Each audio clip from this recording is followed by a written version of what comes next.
Hæ, Guðrún Bergmann hér, velkomin á YouTube-rásina mína. Eins og vanilega, við langar til þess að byrja á að byrja þig að smetla á like og subscribe þegar, ef þú ekki einu sinni horfir á allt, heldur bara að hjálpa mér að deila þessu efni víðar með því að gera það. Þá fær það meiri dreifingu á YouTube og það er auðvitað það sem allir er að leita eftir, meðal annars ég. En ég ætla að fara yfir árið núna framöndan. Það gefur fyrirheit að verða öðruvísi en öll önnur ár hingað til. Og við sem höfum verið að bíða óþolinmóð eftir því undanfarin ára eitthvað breytist og að fleiri vakni til vitundar vitundarbreytinguna miklu, við þurfum ekki að bíða lengur. Við verðum væntanlega jafn undrandi og margir aðrir yfir þeim uppljóstrunum og umbreytingum sem eiga eftir að verða á árinu og eru þegar byrjað að koma fram. Við erum í orku hér á jörðinni sem hefur aldrei verið áður og allt er að breytast. Við sjáum það bara á þessum fyrstu 11 dögum ársins hvað mikið hefur verið að breytast. Gosin á sólinni hafa stóra aukist á síðasta ári og halda áfram að aukast. Og við erum að sjá aðra liti á norðurljósunum, þessar bleiku liti sem eru mjög áberandi núna, sem við höfum ekki séð áður út af því að við skynjum orðið meira litróf. Samtalan af árinu 2029 er 9 og 9 er tákran fyrir endalok hluta eða hápunkt þeirra og eins og alltaf þá marka líka endalok hluta upphaf að einhverju nýju. Það verður því mikið tilfærslur úr því gamla yfir hið nýja á þessu ári. Þegar kínverska nýja árið heldur einrið sína og það gerist 29. janúar, kallast komandi ár hjá þeim ár snáksins, en snákurinn hann liggur yfir leyndamálum og er að mörgu leyti tengdur sportdrekanum í vestrænni stjörnuspeki. Því eiga mörg leyndamál eftir að koma upp á yfirborðið, meðal annars leyndamál tengd sögu jarðar og fornra menningarheima. Að við eigum eftir að fá vitneskju það, í rauninni sögu jarðar á alveg nýjan hátt, því að það er svo margt sem hefur verið falið okkur. Snákurinn skiptir líka ham og því má líkja honum við Plútó sem stjórnar sportdrekanum, en þegar skiptir ham verða hlutirnir aldrei aftur eins. Og þeir verða það ekki eftir þetta ár 2025. Þetta er í rauninni umbreytingar árið mikla. Vitund okkar kemur til með að víkka út og vitundavakningin hefur átt sér stað eða hún kemur til með að eiga sér stað á þessu ári og hún verður ekki dregin tilbaka. Hlutirnir eiga eftir að ganga hratt fyrir sig á þessu ári, þó frá júlí og fram í nóvember, en þá verður Úranus í tvíburunum. Ekki það að það hægi eitthvað á þeim að ráði eftir það, því meðvitund okkar er að víkka út í stökkum svo allt verður á hraðferð og Úranus í tvíbura hann er svo mikið í alls konar miðlum og fréttum og öðru þess að þannig að það verður mjög margt að gerast. Við megum eiga vona miklu vatni á þessu ári sem þýðir flóð í ám og vötnum. Ef ég man rétt að þá voru fréttir nýlega það að flóð í Hvítá færu yfir fyrri mörk, þannig að það er þegar byrjað. Og við megum hugsanlega vona að hærra sjávaryfirborði í mars og apríl en væntanlega líka í nóvember, en þá verður líka mikil eldorka í gangi. Því bæði Neptúnus sem fer inn í hrútinn í lok mars og Satúrnus í lok maí verða þarna í hrútnum og þessar plánetur verða í samstöðu þannig að það er eftir að hafa mjög mikil áhrif á okkur á þessu ári. En út frá stöðu plánetana í hinum ýmsu stjörnumerkjum þá er helst skortur á jarðarorku, það er að segja merkjum sem eru, eða plánetur sem eru í jarðarmerkjum. Því þótt Úranus fari inn í nautið aftur í nóvember, þá er Úranus pláneta óstöðuleika og hins óvænta, eldgosa og jarðhræringa, svo það er kannski lítill stuðningur í honum þar. Því er mikilvægt fyrir okkur sjálf að jarðtengja okkur og ef við getum ekki gert það með því að ganga berfætt á grasinu eins og til dæmis á þessum árstíma, þá er gott að fá sér mottu við skrifborðið sem þá hefur undir músinni og lyklaborðinu eða mottu á gólfið undir skrifborðinu þar sem maður er jarðtengdur eða þá lag til að sofa á sem með jarðtengingu og svo auðvitað vinna að því að halda innri ró með því að hugleiða daglega og hugleiðslunar okkar í þessari háu tíðni þurfa ekki að vera svo langar, heldur miklu frekar að við setjumst niður í 5 eða 10 mínútur og dettum inn í þessa innri ró okkar. Það er líklegt að verði mikið álag á taugakerfi flestra frá júlí og fram í nóvember á meðan Úranus í tvíburunum, því tvíburarnir tengjast hugsanaferli okkar og taugakerfinu. Sumum kann því að finnast allar upplýsingarnar sem innstreyma yfirþyrmandi og þá sem aldrei fyrr mikilvægt að stíga til hliðar, leita inn á við og stunda hjartaöndun eða iðka aðra öndur sem róar taugakerfið. Og hjartaöndun, það einfaldlega við sitjum og við ímyndum okkur þegar við öndum inn að við öndum inn í hjarta og út frá okkur frá hjartanu, því þá erum við að búa til tengingu á milli huga og hjartans. Og þetta eru rannsakaðar aðferðir sem hafa skilað mikill innri ró, meðal annars hægt að lesa það á HeartMath Institute sem í Bandaríkjunum og stundar sérstaklega rannsóknir á tengingu hjarta og heila og mikilvægi hjartans í raun. Nú umhverfið í kringum okkur getur orðið frekar kaotískt þegar gamla kerfið að hrynja, en ástæða þess sú að tíðnin hún hefur að hækka svo mikil og svo lága tíðni sem hélt gömlu kerfunum saman, hún ekki lengur til staðar. Það því ekkert sem viðheldur gömlu kerfunum og tíðnin heldur áfram að hækka, bæði vegna umbreytinga á jörðinni sjálfri, svo á okkur, svo við verðum að læra að finna innri ró og kyrrð, einra með okkur sjálfum til að standa á okkur breytingarnar. Og þess vegna svo mikilvægt að taka svona öndun og hjartaöndun í 3 mínútur skilar rosa góðum árangri, þannig að þetta við erum ekki að tala að sitja í klukkutíma eða eitthvað þess aftar. Það allar líkur á vegum eftir að tengjast meðvitund jarðar á þessu ári á dýpri hátt en við höfum gert hingað til. Því jörðin lifandi vitundavera, þótt við höfum almennt talið okkur aðgreind frá henni og hafa heimild til að ganga á gæði hennar að vild. Það eftir að breytast, einkum eftir að tunglnóðurnar fara úr hrúti og vog inn í fiskana og meyjuna, og það gerist á morgun, þann 12. janúar. Þá líklegt að við förum að tengja okkur við forna visku og þekkingu sem að koma tilbaka til okkar samhliða því sem jörðin og við hækkum tíðnina. Ef við erum með einhverjar plánetur í afstöðu við samstöðu Satúrnusar og Neptúnusar í júlí á þessu ári, líkur á að við förum í gegnum umbreytingu sem hefur viðvarandi áhrif á okkur. En í raun á slíku umbreyting við stóran hluta ársins og ýmsar aðrar plánetuafstöður. Frá júlí til nóvember líkur á að fólk verði eirðarlaust eða kvíðið með mikla löngun í meira frelsi og að komast úr þeim höftum sem það bundið í. Við gætum því tekið kvantumstökk og þegar ég tala kvantum þá erum við að tala þetta skammtafræðilega sem svo miklu stærra heldur en við gerum okkur kannski grein fyrir. Fram á við og brotist úr mynstrunum sem við höfum verið föst í. Við gætum gert stórtækar breytingar á eigin lífstíl, fengið einhverjar snilldar hugmyndir að nýjum uppfinningum eða opna hjarta okkar á nýjan máta og unnið meira við það að hjálpa öðrum. Það eru ótal tímalínur í gangi, en þó eru 2 áberandi tímalínur meðal heildarinnar og bilið á milli þeirra breikkar hratt.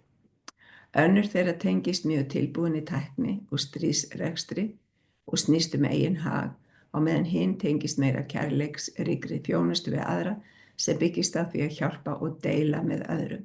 Og við sjáum þegar hvað að gerast í sambandi við eldana sem hafa verið í Los Angeles. Ótrúlega margir að rétta fram hjálparhönd. Þeir sem eru með Airbnb íbúðir hafa boðið fólki að búa í þeim án endurgjalds í viku meðan það að átta sig á hvað að gerast. Veitingastæðir að bjóða upp á ókeypis mat og veitingastæðir með stór bílastæðir að bjóða fólki ef það með hjólhýsi eða einhverja ferðavagna eða eitthvað þess að koma sér fyrir á bílastæðinum hjá. Þannig og Uber og ég man ekki það eitthvað annað fyrirtæki sem með svona leigubílaþjónustu þeir að bjóða ókeypis akstur, þannig að allir að leggjast á eitt að hjálpa stað. Og þessar tímalínur eiga eftir að þróast enn frekar en að endingu koma þær til með að stefna að einingar meðvitundinni því við erum öll eitt. Og ég er búin að vera að hugsa hvernig við getum öll verið eitt, en við erum öll eitt. það er bara staðreynd. Við þurfum hins vegar á meðan á þessum niðurbrotsvelli stendur að læra að horfa á því gamla hrynja án þess að láta það trufla okkur. Og það er mjög mikilvægt að við gerum það. Og það gerum við helst með því að halda innri ró. En síðast þegar Plútó var í vatnsberanum þá snerist orka hans að draga úr valdi kirkjunar og konungaveldisins og það var meðal annars þegar að franska byltingin eða Bastilíubyltingin var í Frakklandi og eins þegar að landnemar í Bandaríkjunum reis upp gegn ógnarstjórn konungsveldisins í Bretlandi sem vildi eiga Ameríku sem nýlendu og og stofnuðu Bandaríkin. Þannig en nú snýst þessi orka hrun stórfyrirtækja, stofnana og stjórnvalda sem hafa ekki okkar besta hag í huga.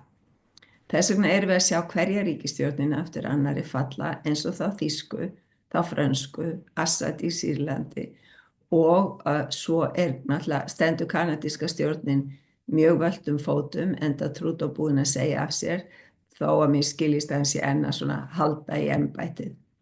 En það er mikil umbylting í gangi og árið bara rétt að byrja. Evrópusambandið stendur höllum fæti því Neptúnus í andstöðu við rísingu þess og í 90 gráðu spennuafstöðu við miðjumi þess sem telst vera evrugjaldmiðillinn, auk þess sem Úranus í samstöðu við tunglið í korti sambandsins, en tunglið tengist fólkinu og íbúar margra þjóða að rísa upp gegn ofurvaldi sambandsins sem ber ekki hag allra fyrir brjósti og með mjög harða stjórnunarstefnu sem gerir það verkum að fólk bara ekki sátt. Og það búið að tala það að Þjóðverjar séu á leið aftur í þýska markið og fleiri gjaldmiðlar sem að leið það tilbaka. Svo væntanlega verður Evrópusambands draumur hennar Katrínar allavega þeirra hjá nýju ríkisstjórninni að engu. En sem sagt 2025 það umbreyting árumikla þar sem allir þessi umskipti eiga sér stað. En þegar kemur fram á árið 2026 þá eigum við eftir að ná betur áttum á því sem að gerast og aðlagast breytingunum. Það ekki bara pláneturnar sem að skipta merki sem að hafa þessi áhrif, heldur við að enda 24.000 ára tímabil samkvæmt indverskri stjörnuspeki, svo kallað Kali Yuga tímabil sem kallast tímabil myrkurs og fáfræði, en það endar á þessu ári. Þannig að þegar við komum út úr myrkrinu þá breytist svo margt. En vegna þessara umbreytinga allra líkur á að mörg gömul kerfi breytist á árinu. Einkum frá því mitt ár vegna þess að þá verður Úranus í tvíburunum. Má þar meðal annars nefna menntakerfi sem að margir glaðir með hér á landi og víða annars staðar í heiminum, réttarkerfið, heilsukerfið, fjármálakerfið og stjórnmálakerfið. Við getum líka séð endalok þessara frægðadýrkunar sem tengist Hollywood vegna þess að Neptúnus að fara úr fiskamerkinu yfir í hrútinn. Svo það upphafið á endinum á þessari ímynd Hollywood en á sama tíma upphafið endalokum þess að setja vald sitt í hendur einhverja yfirvalda. Og það náttúrulega merkilegt og verður að sjá hverju eldarnir hafa eytt á þessu Hollywood svæði þegar að tekst að slökkva þá og hvað stendur í rauninni eftir af því sem margir kalla Tinseltown. Við sem einstaklingar að taka völdin í eigin lífi í okkar eigin hendur, svo þetta geti líka haft áhrif á hefðbundin trúarkerfi eins og við höfum þekkt þau hingað til og þá uppbyggingu þeirra sem hefur miðast við að stjórna fólki því að trúarkerfin hafa bara verið til þess. Á sama tíma kemur næmi okkar með að aukast, svo við förum að bera meiri umhyggju fyrir öðrum, svo fyrir dýrum í umhverfi okkar. Við höfum all búið yfir næmi sem við tökum eftir þegar við hugsum einhvern og hann eða hún hringir í okkur rétt á eftir. En næmi okkar á eftir að aukast langt umfram það. Við komum til með að skynja að allt orka og tíðni, ekki síst vegna allra tækjana sem í kringum okkur og gefa frá sér rafsegulsviðsbylgjur, þessi og tölvan sig að tala í og margt fleira. sem geta haft skaðlega áhrif á heilsu okkar. Við komum líka til með að skynja náttúrulega orku frá þeim tíðnum sem fylgja sólgosum og eru líklega til að aukast, jafnvel svo mjög að það verði svo öflug gos að þau slái út rafmagn á jörðinni eða lami internetið. Svo við þurfum að vera viðbúin öllu. Allar líkur eru á að það verði meira jarðskjálfta á þessu ári og öfgafullt veðurfar, meðal annars með meiri flóðum í mars og apríl. Það er náttúrulega til dæmis hér á landi leysingmánuður, þannig við megum alltaf búast við því. En mikið af plánetum verður á þessum tíma í fiskamerkinu, svo aftur í október þegar Neptúnus verður á síðustu gráðunni í fiskunum í nóvember og í samstöðu við Satúrnus. Á öðrum stöðum í jarðar gæti svo verið meira með þurrka en Satúrnus í hrút tengist þurrkum. Í tengslu við þessar breytingar eru líkur á að það verði miklir fólksflutningar á milli svæða. Það talaði umhverfisflóttamenn. Það er að segja, áfalla, ég man ekki alveg hvað orðið er. En vatnsbyrinn tengist æskunni og því eru líkur á margar frábærar hugmyndir og lausnir komið fram frá ungu fólki, en þær eiga væntanlega eftir að hafa umbreytandi áhrif á jörðina og endurvinnslu á henni fyrirgefið. Hafið því augun opin fyrir þeim. Það er svo margt að breytast, en að því að tala um æskuna þá er líka svo margt að koma fram sem er að hjálpa okkur að yngja líkama okkar. Þannig að það er líka mjög spennandi. En líkur eru á meiri tengingu við verur annars staðar úr galaxínu sem flestar eru friðsamlegar. Við höldum því huganum við friðsamleg samskipti og treystum því að þau verði á þeim nótum. Ég hef lengi haft tilfinningu fyrir því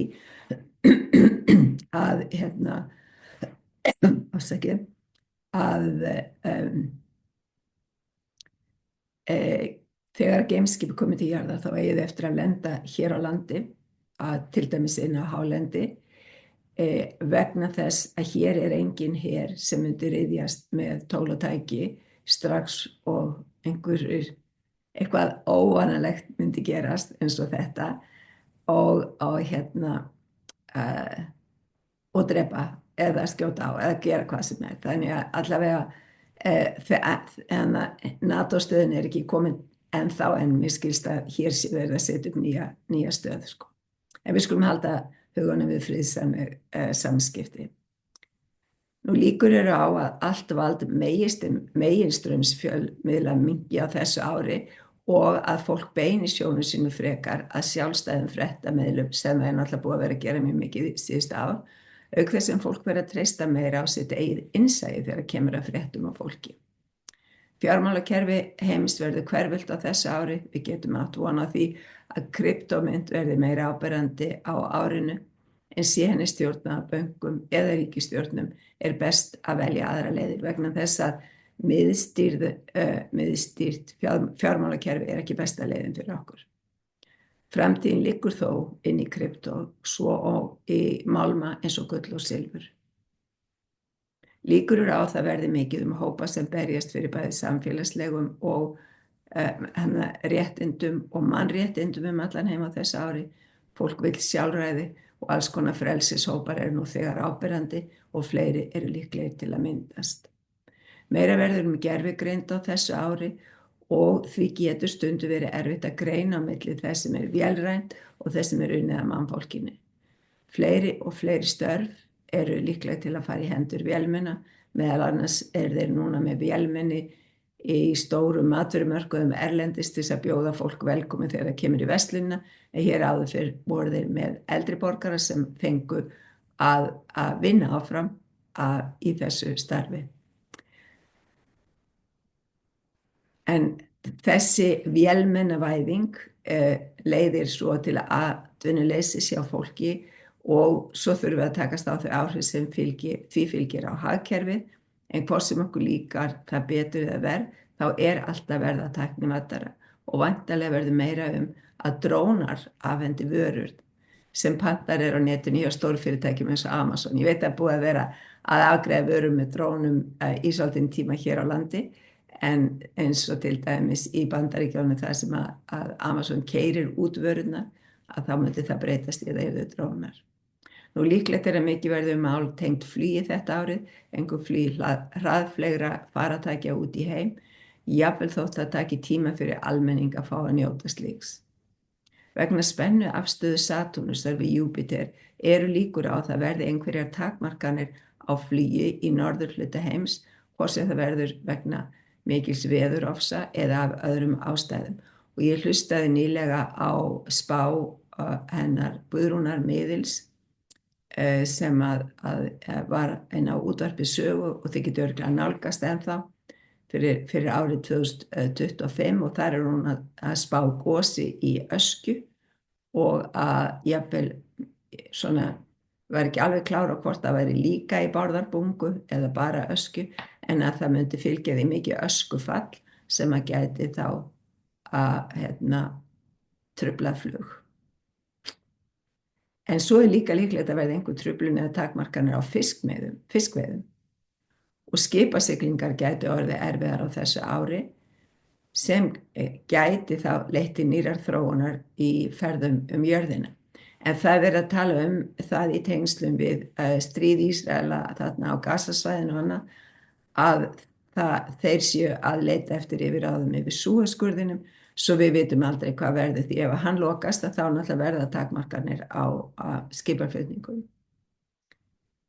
En allt tengt höfum getur orðið mjög áhugavert í kringum þann tíma sem Úranus lendir í samstöðu við dvergplánetuna Sedna sem gyðja heimskauta hafsins og það verður fremst í tvíburumerkinu. Þegar Sedna fór inn í tvíburana í júní 2023, hún fer mjög hægt yfir svo hún búin að vera bara eiginlega á fremstu gráðunni í tvíburunum, þannig að þegar Úranus kemur inn í tvíburana og jáfnvel þegar hann á síðustu gráðunni í nauti eins og núna hann í tölverðari samstöðu við Sedna. En sem sagt í júní 2023 þá lenti kafbátur í vanda og einhverjir létust í man ekki frá hverjum það var, ég held að það hafi verið kjarnorkukafbátur. En samstæðan milli Úranus og Sedna verður þann 24. maí, svo fylgist með hvað gerist í kringum þann tíma sem tengist hafinu og siglingum það. Líklegt að meiri tengingar verði á milli vísindana og hins andlega á þessu ári að hluta til vegna þess að Satúrnus í fiskum en líka vegna þeirra mælinga sem verið að gera á meðvitund fólks sem tengir saman hið dulræna og hið vísindalega en þar hefur Dr. Joe Dispenza og teymi hans unnið mikla vinnu.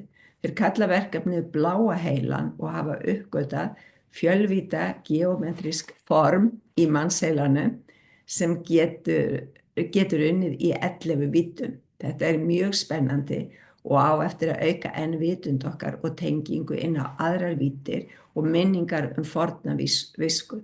Þegar við eftir að geta tengt okkur við hluti sem að gerðust í fyrir lífum eða á fyrir tímum til þess að sækja visku þangað. En líklegt líka að þetta auki en tenging okkar við aðrar verur í galaxínu og tengingar við þá sem búa í innri jörðinni. Mögulega verða breytingar á fæðuframboði okkar tengda ræktun víða heim, gamlar aðferðir eiga eftir að víkja fyrir nýjum og auka framleiðslu á matvöru á hærri tíðni og vonandi með minna af eiturefnum.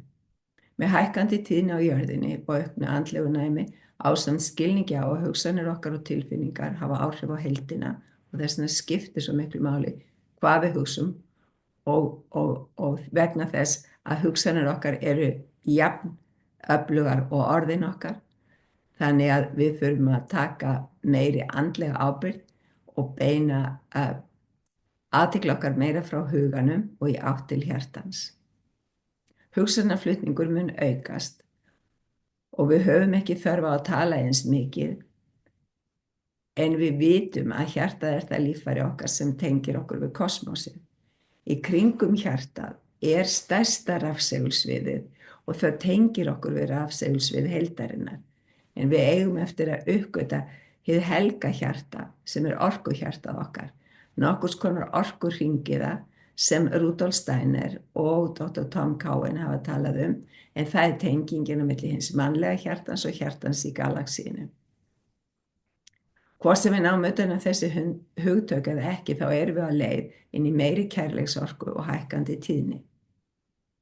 Líkur eru á að öfgafull veður á næstunni þjappi fólki meira saman og samkennd fólks muni aukast, og það hefur við séð mjög víða, meðal annars núna í þessum eldum í Los Angeles.